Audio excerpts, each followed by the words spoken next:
Hello. This is another walkthrough for our Python class, taking a look at Absolute Beginner. This is Python 1, Module 3, and as you can see, I've already opened up Anaconda Navigator. I've got the Jupyter Notebook for Module 3 tutorials on conditionals opened up in my web browser. And so I'm going to walk you through what you'll be doing here. Now conditionals, what conditionals means is the ability to handle different conditions in the code and choose which path to take. So they're really important, and if is one of the most important ways of dealing with conditionals. So if, else, pass, these are some of the keywords in Python that you use to process conditionals, and we're going to be using those in this module.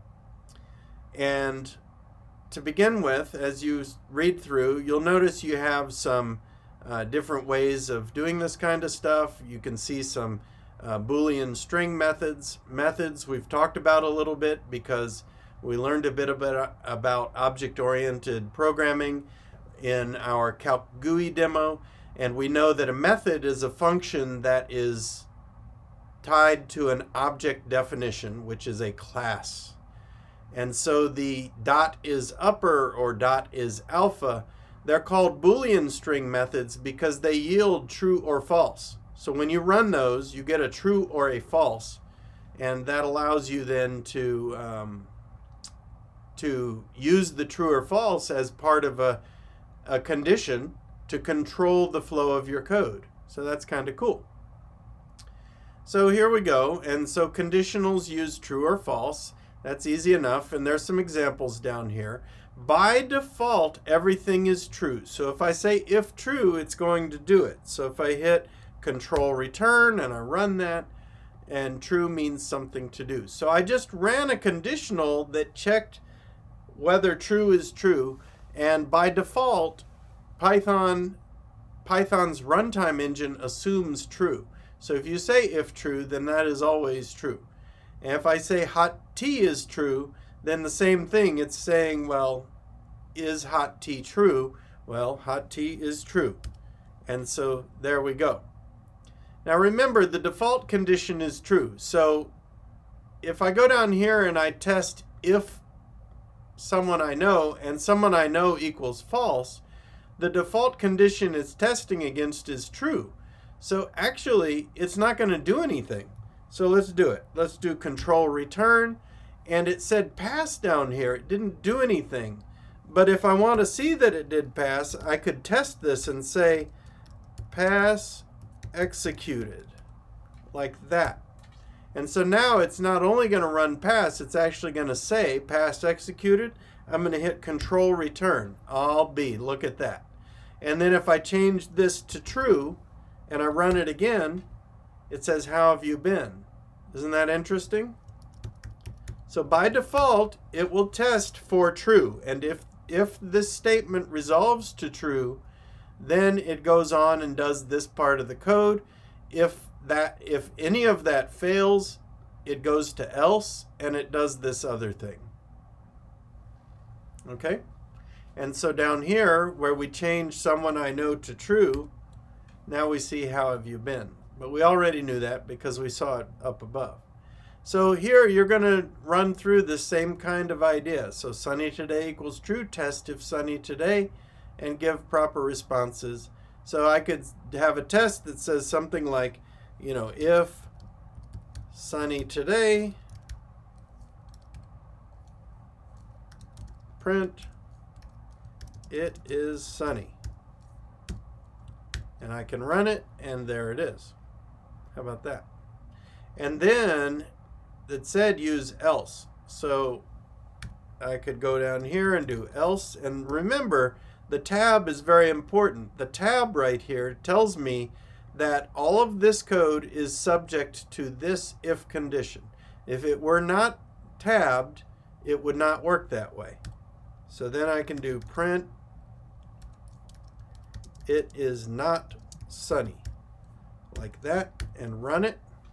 and it still says sunny. But if I change this to false and I run it, it says it is not sunny. Now I want to talk about tabs, so I'm going to unindent that and I'm going to run it. Aha! Do you see how it said expected an indented block? That's because this, an if statement without an indented block of code, is just empty. There's no reason for it to exist. And so Python knows that's a problem. And so now I fix it and I can run it. So here, you can go ahead and complete these other pieces. Going down, we're going to see we've got all these options for Boolean methods on strings, and we have the ability to use those as tests. So right here, I can do a test to see if whatever this string input favorite book, whether it's a title or not, and then I can run it. And so I can enter the title of a favorite book, because remember, I'm getting a prompt from this input statement. And so I could name it something. So I know a book called Virtual Teams because I do research on virtual teams, and this title method in strings capitalizes the first letter of each word. And so because that was true, the first letter of each word was capitalized, it went ahead and printed the name of the book down here, Virtual Teams, and it said nice capitalization in that title. So if I run it again and I type Virtual Teams and I hit return, oh, consider capitalization throughout for book titles. See that? So it used this isTitle method of the string object to test whether it was in title format or not.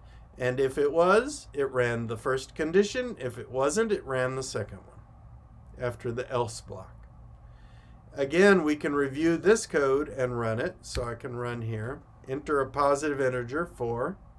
4 is a positive integer. How about that? Let's run it again.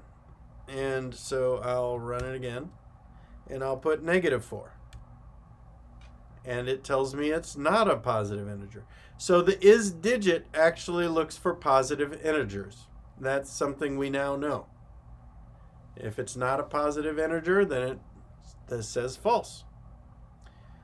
Here is alpha. So down here, if I were to put something in the number that's actually more like a word, it has alphabet letters in it. Let's try that. I'll just type word. So it is not a positive integer. It is more like a word. So we can use Python to actually parse the input coming from a user to tell if it's a number and then take actions on it, or to tell if it's more like a word and take actions on it. So you should be able to see how some of these tests and methods become useful as we learn to code more and more. Similar, we can use starts with, so that's another method, starts with capital P here. So there's a couple of things. We can use isLower, so is it lowercase? And I think you can get through all of these. We can use starts with W, so that's another test. So create a function. So here, remember, you're going to have to use a def keyword. So you're going to create a function, and they're telling you the name to use, so use this, like this. Start test,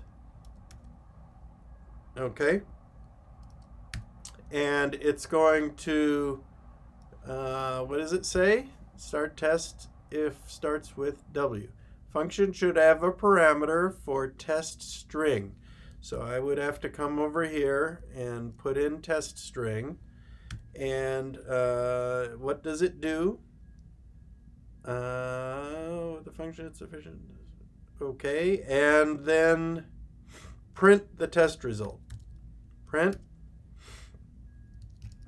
test string dot starts with W. And then it says to use my function. So this is where we call the function. Start test, and I'm going to call it with these different test string parameters. because it tells me up above to use them.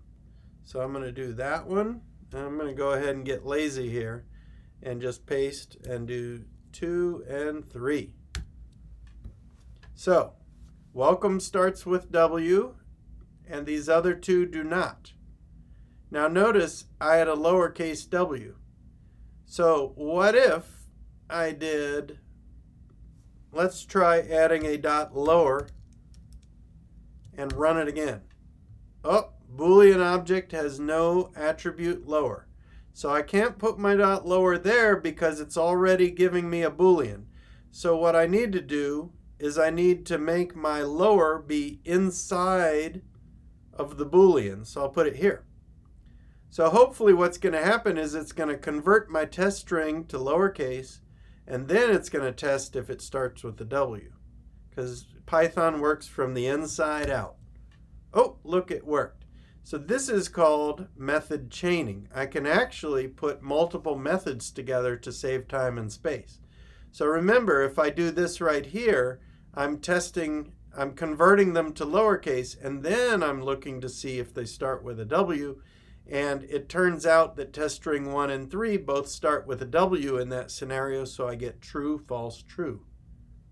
Now, if I did not convert it to lower, and I run this again, I get, pardon me, I get true, false, false, because this one starts with a capital W. Isn't that interesting? So I have lots of options. We can use these comparison operators. So this is for numbers, and we can use them with strings too to some degree. And so we can run like 3 is greater than 5. That's false. We can see that 3 is less than or equal to 5. That's true. So these can be conditions we can use in our conditional statements as well. And notice x equals 3 sets the value of x, and x equals 9 does a comparison of whether the value of x equals 9, and that was false. And so there are ways that we can use simple operators like this to do things that are important for conditionals. Notice x not equal to 9 is, and then we used a comma, and we had this statement, x not equal to 9. So that's actually the comparison operator right there, and that was true, that x is not equal to 9. And then x is equal to 3. Here's the comparison operator. When we use a double equals sign, it checks if the exact value of x is 3, and that was true. So there we can see how the logic worked. And so here we could say if x equals 13, print true. So else print false. And I run it, and we can see the result. And you can do this one, I think. You can handle that one. So that's really the cool stuff that's happening here. So we can use these trues and falses to direct the flow. So like here, if x is greater than 25, then it allows us to have this code run. If it's not greater than 25, the rest of this code runs. And since x was 21, we can see that x is now 25. Now, as soon as I rerun this code, x won't be 25 anymore because it will get redefined. But right here, when I did run the code, it resulted in x being 25 at the end. So what's interesting is if I were to take this next code down here and just print x, because x is in memory as 25 right at the moment. So when I run this next cell, x will be 25 at the beginning. It'll get redefined to be 18. So let's run it. Sure enough, x was 25 at the beginning. It got redefined to be 18. And then if x plus 18 equals x plus x. So if 18 plus 18 equals 18 plus 18, well, that's going to be true. So here it says pass. X plus 18 is equal to 36. Good. No problem. All right, and So that's the other thing. I can read through this code and calculate it in my mind and understand what's happening. I want to make sure that you realize that and you don't get afraid to look closely at the code, because that's the key to this control logic. And this, again, this operator means not equal to. If x is not equal to test value, well, the test value is 18 and x is 18, so I should get a result that says x is 18. All right, so if I run it, I see that. All right, don't assign x equals 2 when you mean to compare x equals 2. This is an important error. So let's go ahead and run it, and it says syntax. It expected a Boolean operator here. It knows, Python knows that this is a mistake, so it's telling you to fix the error. Oops. And run the code again. And it worked. So that's what's happening here. It's telling you that you had a problem because you had a single equals sign. These are the kind of typical problems you can run into, and that's why it was put here as something for you to emphasize. All right, if-else statement, test if y is greater than or equal to x plus x. I think you can do this. So work through task 4, and I think you're going to do just fine. Now, string comparisons are kind of cool.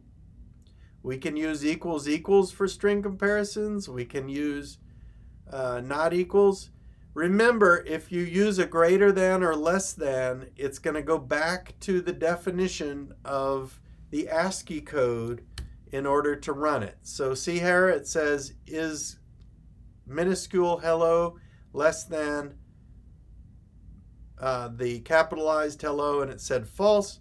And the reason it did that is it went back to the ASCII table and looked up the ASCII code. Remember when we did the punch card way back? That's what's happening there. Now, with something like where you're comparing two letters that are in order in the ASCII code lookup, that'll work pretty well. So is aardvark greater than zebra? It knows that it's counting up as it goes through the alphabet, and so it will know that the capital Z is actually a higher number in ASCII than the capital A.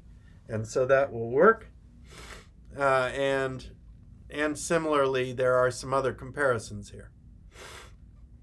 The equals equals, so student here, we're testing if the string student is not equal to student. So let's just run this and see what it does. So student is greater than or equal to student. It said true because it went back to the ASCII table and it found that capital letters are lower numbers than the minuscule letters. And over here, it tested whether these two were identical. So student is not equal to student. And it said true because they are not exactly identical. If we were to make this a capital S and run it, actually I have to change it over here in the test itself.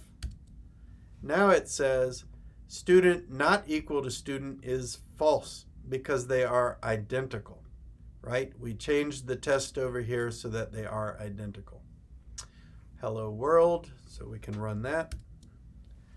Message equals hello. Print the true-false results of testing if message equals hello. I think you can do that. You can work through that. Get input in a variable named message. So we're going to use the input function. Ask user to say hello. Print results if message string equals the greeting string. So if they say hello, then we print results of the testing. So I think you can do that too. If is very similar. Notice if message lower equals save the notebook. This is kind of what we did earlier, actually, with the starts with. So then you can actually work through that. I think you'll be able to run that just fine.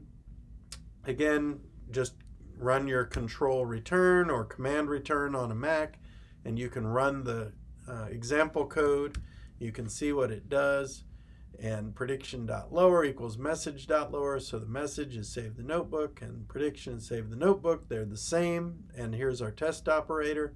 So that resolves to true. They are identical, and so it printed message as expected. And there we got it.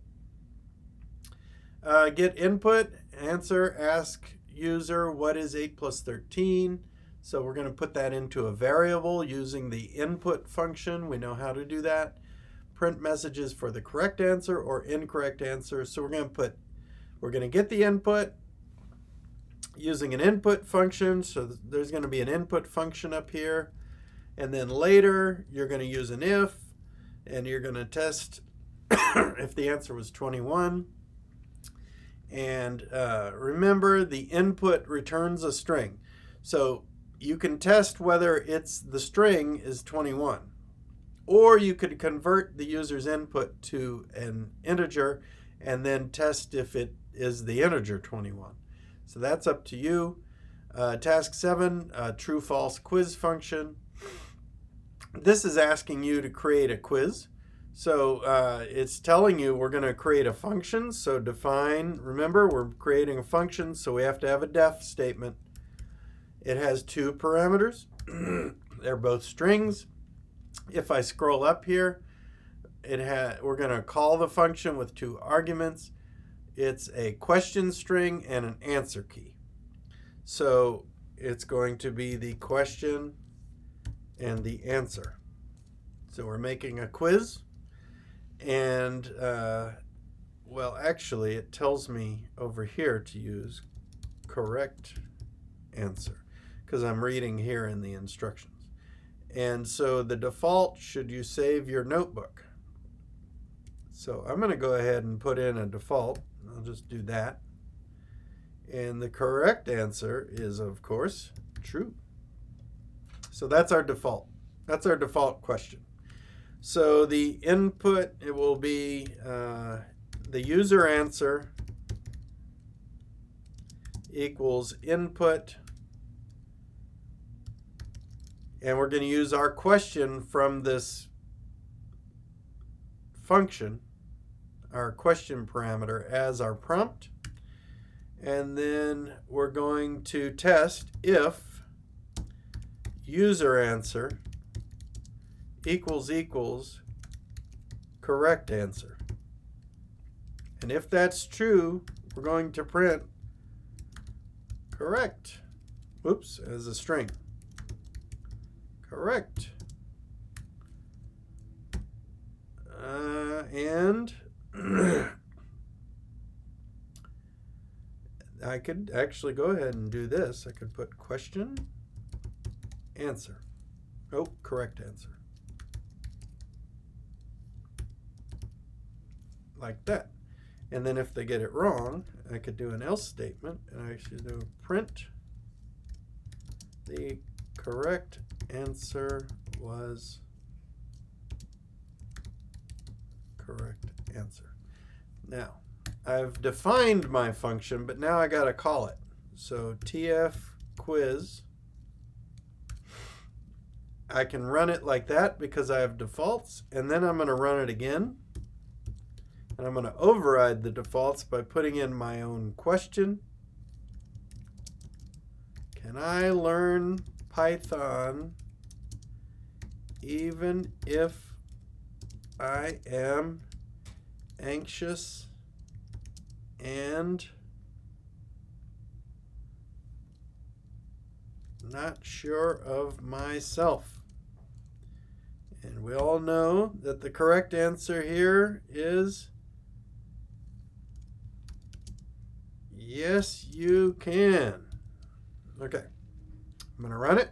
So I'm going to hit return. Now notice the code is running and waiting for user input. So I've got a little asterisk up here in the code engine telling me that the code engine is busy waiting for user input.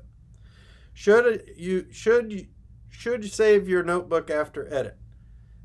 What if I could say anything but true here. Like for example, even if I type true as lowercase, it doesn't see it as true. Can I learn Python even if I am anxious and not sure of myself?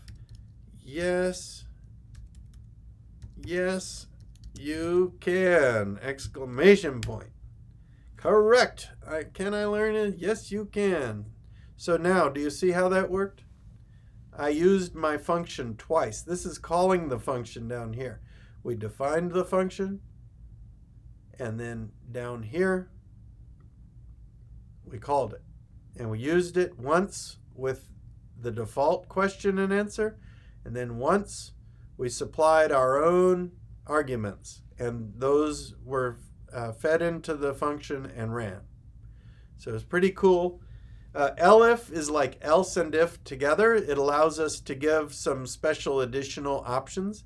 So down here, if I read through these guys, else and if, it tests a second condition. So what to wear, weather, input, enter weather, sunny, rainy, snowy. If weather is sunny, then wear a t-shirt. If it's rainy, wear an umbrella and boots. If it's snowy, wear a warm coat and hat. And look at how it does this. It tests for sunny first. If sunny is not true, then it tests for rainy. If rainy is not true, it tests for snowy. Otherwise, it says not sure what to suggest for the weather. So the weather is sunny. And it says wear a t-shirt. I'm going to run it again. The weather is rainy. Wear an umbrella and boots.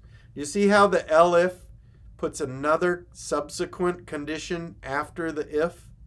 So it tests for that first one, then it looks for the second one, and etc. So it gives me the ability. And what if I put in here foggy? So it didn't have foggy in any of these conditions. And so it went all the way to the else statement, and it said, sorry, not sure what to suggest for foggy.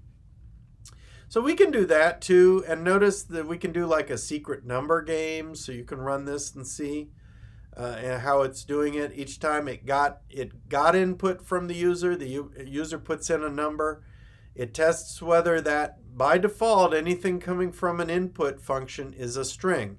So what's contained in the guess variable here is a string. So when we do the test, we got to test for a string because we haven't converted it to an integer in the Python runtime engine. And notice the secret number is 2. So if you guess 2, then you got the right thing. And in fact, this condition right now, does it have anything that handles 2 true? No. Oh yeah, equals secret number. Guess is right. So there's our game. This is a little game here, right? You can read the code. You can run it when you get there. Shirt sale, again, get user input for size, small, medium, large. Reply with each shirt size and price, small equals 6, medium 7. So you're just going to print that to the screen and let them know. If the reply is other than SML, give a message for not available. So you're just going to put an else statement there. And then you could add extra sizes if you want. So that's the kind of code that would run an online store logic for this kind of product sort of scenario. Casting is important too. We've been talking about it a little bit, but here it is. So we have functions to convert from, say, a string to an integer or an integer to a string. So down here we can see weight equals the string 60 and weight 2 equals 170. Now if we go total weight equals int weight 1, we can convert that string 60 into an integer, which will allow Python to do math. So if I go down here and run it, I see 230 as the result. If I don't put this int casting function, casting means changing from one type to another. If I don't put that there, I get an error. It tells me I can't put a string and an integer together. Either I have to have 2 strings or 2 integers. So if I put the int back, it will run. You see that? On the other hand, I get a different behavior, but it will still run. If I go over here and I can take my weight 2, which is actually an integer, and make it into a string, it will just put them all together as one big string. So now I get 6170. There are reasons you might need either kind of behavior in your code. And so I want you to realize you've got these options. You have the ability to turn the type of the variable contents into a different format, either integer, string. Actually, there are functions for other formats too, like floats. But these are good for you to start in a beginning course. So again, if I'm going to add these numbers, you know what's going to have to happen. I'm going to have to do something like this. Print int str num1. So I had to convert it to an integer, and then I can hit plus int str num2 because that one was a string. And then this last one's already an integer, so I can do int num3. And then I can hit command return, and I get 36. So I used typecasting to change these strings, the first two, into integers so that Python could do the math and add them all together. That's very important. And similarly here, you can print the results. So add the numbers as strings means I'm going to have to convert int num3 into a string. All right. I think you're ready. I think you can run through these, adding using int casting. I think you can do this one. Strings that represent numbers can be cast to integer values. I think you've got this too. So here, notice this is really important. When you get user input using the user function, the input function, it's going to come in as a string. So this variable student age is going to get filled up with a string, but we want to do math on that result. And so we have to convert it to an integer and then do math. And then we can, so when you run this, that's what's happening. Same thing here. So there's another one.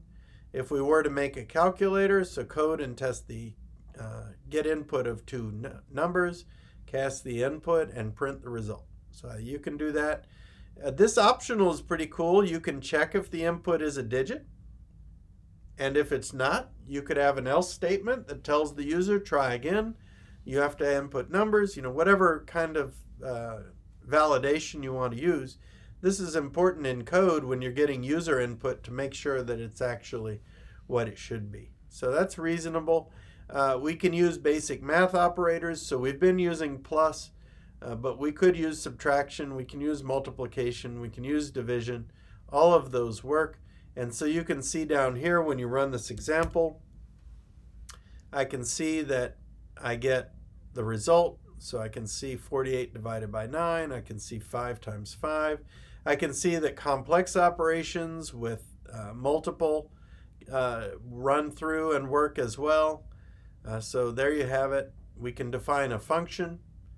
So you can make any number and then you can make it big. So if I run this and here it's being called, I can put 5 and 5 becomes 5 million. All right. I think all of these tasks you can handle. So look at the examples above and you can run those. A multiplying calculator, so create a multiply function. That means you're going to have a def statement here. You're going to end up calling your function. It's going to take two string. Inside of the function there will be two input statements. And so one will get the first number. Maybe you'll store it in a variable called first number. You'll have to cast that to an integer. You'll get a second number that will call it maybe second number and cast that to an integer. You'll multiply those two and print the result. So there you go. Well, you'll return the result. So this one has a return, not a print. Okay.